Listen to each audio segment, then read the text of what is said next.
Maharashtra TV news, आवाज सर्वसामान्यांचा।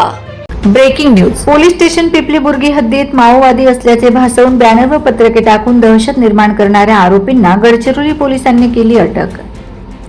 दिनांक 12 जुलै 2026 रोजी पोलीस स्टेशन पिपलीबुर्गी पासून साधारण 5 किलोमीटर अंतरावर जिजावंडी टोलाकडे जाणाऱ्या रस्त्याच्या फाट्यापूर्वी डाव्या बाजूस असलेल्या गावाच्या दिशादर्शक फलकाच्या खालील बाजूस असलेल्या लोखंडी अँगलला एक लाल रंगाचे कापडी बॅनर तसेच त्याच्या जवळच जमिनीवर दगडाखाली एक व बाजूस एक पांढऱ्या रंगाचे कागदी पोस्टर मिळून आले।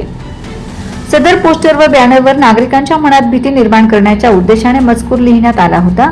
सदर बाबीचे गांभीर्य लक्षात घेऊन पोलीस अधीक्षक गडचिरोली एम रमेश यांच्या आदेशान्वये आरोपींचा शोध घेण्याकामी तपास सुरू करण्यात आला।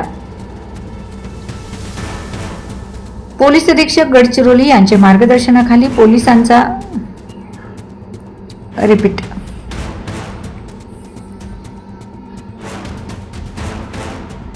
अधीक्षक गडचिरोली यांच्या मार्गदर्शनाखाली आरोपींचा शोध घेण्याकामी शोध मोहीम राबवण्यात आली।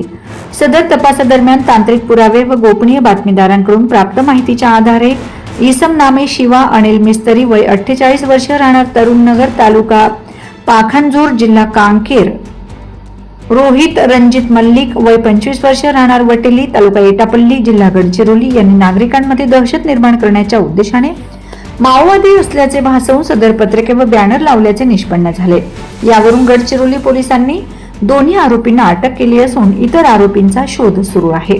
वंदे महाराष्ट्र टीव्ही मीडिया प्रतिनिधी हरेंद्र मडावी, गडचिरोली। वंदे महाराष्ट्र टीव्ही न्यूज, आवाज सर्वसामान्यांचा। अशाच नवनवीन बातम्या पाहण्यासाठी आमच्या चॅनलला सबस्क्राइब करा, बेल आयकॉनला क्लिक करा।